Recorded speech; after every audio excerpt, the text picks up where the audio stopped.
Langsung saja kita ke Pak Abdullah, karena tadi Anda juga menyebutkan mengenai ini terjadi karena adanya operasi intelijen. Kesannya ini mengarah ke otoritas Datanya negara, mana, Pak Abdullah? Silakan baca disertasi mantan Ketua KPK Profesor Bushro Muqaddas. Sangat jelas data-datanya. Ini disertasi loh, disertasi. Nah, saya setelah menjelaskan tadi itu, saya praktekkan. Ketika saya ketua tim penyusunan kode etik KPKPN, Komisi Pemeriksaan Penyelenggara Negara, sebelum KPK, waktu itu saya tidak sadar bahwa itu bulan Ramadan.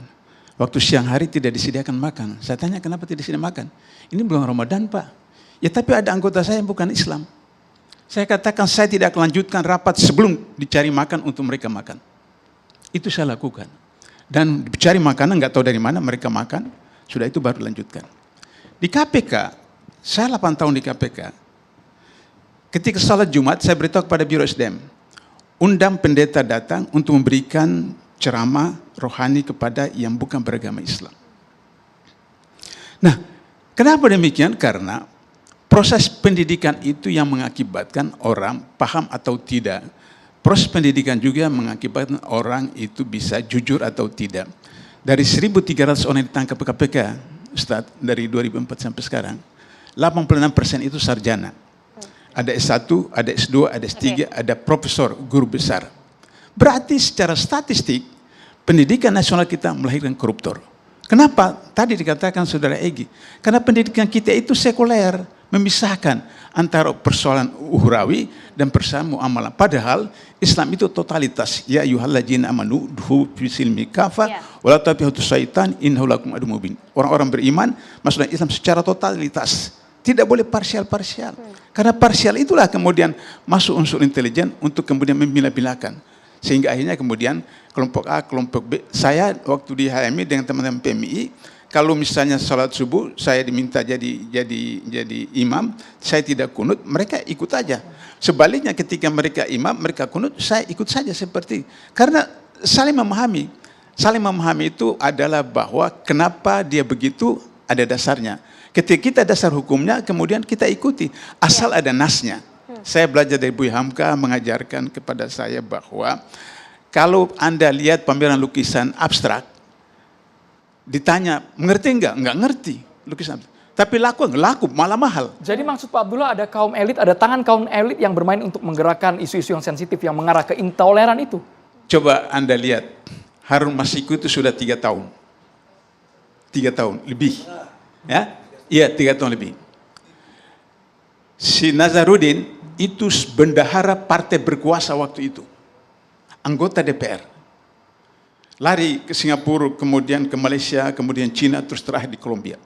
Tapi presiden waktu itu punya komit untuk membantu pemberantasan korupsi.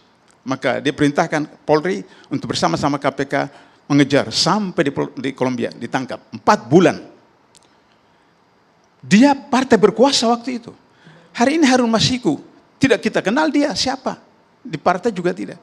Tapi karena melibatkan elit-elit politik, maka kemudian sampai hari ini belum ditangkap. Oke, silakan Bang Ade. Saya boleh komentar begini, supaya kita kembali ke topik kita ya, Pak Abdullah. Bisa nggak kemudian disimpulkan bahwa artinya di belakang pelarangan-pelarangan gereja, tekanan-tekanan terhadap pembangunan rumah ibadah, bahkan barangkali juga tekanan terhadap Ahmadiyah, terhadap juga Muhammadiyah, itu sebetulnya ada kekuatan besar di belakang, dalam pandangan Anda ya, ada kekuatan besar yang sebetulnya ingin menjadikan kelompok-kelompok ini memecah belah umat Islam lawan negara, lawan juga umat beragama lain. Jadi sebetulnya pelarangan-pelarangan rumah ibadah ini bukan sesuatu yang natural, bukan sesuatu yang datang dari dalam diri masyarakat sendiri, tapi memang ada kekuatan di belakangnya. Kira-kira begitu nggak Pak? Ya, kan tadi saya bilang tidak ada satu gerakan di dunia ini yang tidak terlibat operasi intelijen. Karena ada proyek. Ada proyek. Kalau misalnya aman-aman saja, ya tidak ada proyek. Maka perlu ada. Ya coba, Pak Ade, narkoba itu dari tahun berapa? Katakanlah pusatnya di Aceh. Aceh itu berapa ribu hektar sih? Kalau semua pasukan berseragam, 1 hari, 1 pekan, 1 bulan, datang ke kebun itu, Bapak, selesai kan? Tapi kalau Pak itu Abdullah, dilakukan, maka tidak ada lagi proyek. Pak Abdullah, kalau itu barangkali memang kita juga curiga kan, apakah di belakang sindikat narkoba itu ada kekuatan yang lebih besar? Kita kurang lebih selama ini mengatakan pasti ada. Kemudian ketika kita bicara tentang Harun Masiku dan seterusnya, kita juga akan bicara hal yang sama. Ini pasti ada kekuatan-kekuatan yang untouchable.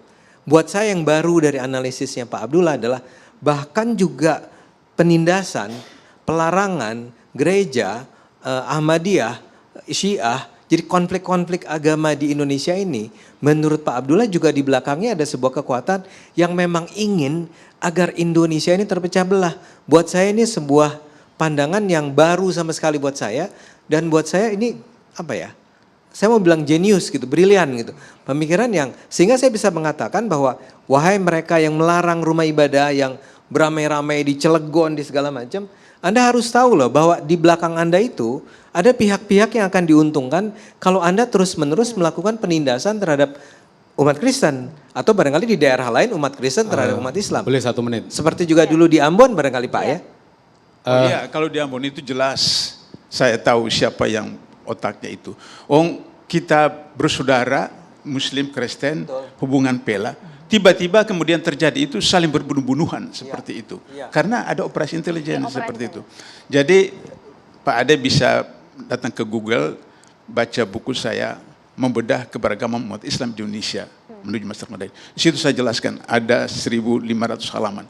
Jelaskan seperti Ada data itu. versi Pak Abdullah ya Pak ya? Silakan Bang Mustafa. Sebenarnya data ini sudah diungkap oleh Pak Asem Manulang almarhum, bahwa di Indonesia ini bercokol 60.000 intelijen asing yang dia membayar intelijen dalam negeri, yang mereka menyamar sebagai dosen, guru, mahasiswa, wartawan. Itu sudah diungkap sama Pak Asem Manulang, dan mereka ini bekerja sangat TSM, terstruktur, sistemik, dan masif, mengendalikan Indonesia ini dari belakang. Terorisme, radikalisme, intoleransi, memang mereka di belakang mereka ini. Kita nggak sadar tentu, maka saya maklum ketika kemudian ini nggak terjawab, misalkan nih, hampir jawabannya sama antara menghentikan kegiatan ibadah Kristen itu ada dianggap nggak jelas pula menurut saya persoalannya, kenapa mereka harus menghambat orang Kristen beribadah. Lalu di Islam juga sama, kenapa orang mendirikan masjid juga ada yang larang, ceramah dibubarkan, masalahnya apa? Nggak jelas juga. Kalau sudah tersentuh intelijen, angkat tanganlah, nggak bakal mampu kita. Ini yang pertama. Yang kedua, saya ingat bukunya Al-Ghazali, Ihya Ulumuddin, mengatakan demikian. Saya waktu itu nggak paham maksudnya ini. Katanya yang rusak, masyarakat kalau rusak nih, penyebabnya itu penguasa. Penguasa yang rusak, penyebabnya itu ulama. Saya awalnya itu nggak paham maksudnya apa ini. Tapi sekarang saya paham. Memang ini ujungnya sebenarnya ulama ini. Menurut saya kesalahan pertama memang ulama. Ketika mereka tidak bisa menasihati umaro, rusaklah pemerintah itu. Maka masyarakat rusak ini kita boleh menyalahkan penguasa. Maka Baltasar Gracian ini seorang ahli politik mengatakan, kelebihan seorang penguasa itu karena dia bisa berbuat baik. Dulu Pak Harto membuat yayasan namanya Amal Muslim Pancasila, membangun ribuan masjid di Indonesia. Nggak ada yang berani membantah, nggak melawan, karena dia penguasa. Waktu Orla, kita yang berbeda dipaksa sama. Sekarang kita suruh menghormati yang berbeda. Berubah sama sekali, kita nggak siap. Sehingga apa? Kita kan nggak siap pendidikan tadi. Sehingga kita juga melakukan hal-hal yang nggak lazim. Maka ada orang yang berani mengotori masjid dengan mohon maaf tadi, dengan anjing dibawa ke dalam masjid. Karena apa? Karena memang nggak mendapatkan transfer knowledge yang benar tentang toleransi. Dua-duanya sama saja, yang inter-Islam maupun antar agama, kita juga sama-sama rusak. Karena nggak jelas persoalannya itu. Sisi penambahan sedikit ya buat Bung Ade. Itu kalau mengacu kepada Al-Quran, itu by design istilahnya. Mengacu kepada pola pemimpin Fir'aun. Anda bisa baca surat Al-Qasas ayat 4. Ada 6 poin di situ. Pertama, memecah belah. Kedua, menindas. Ketiga, membunuh. Ya. Keempat, membuat kerusakan kepada banyak orang. Jadi itu ciri-ciri dalam surat Al-Qasas sangat jelas.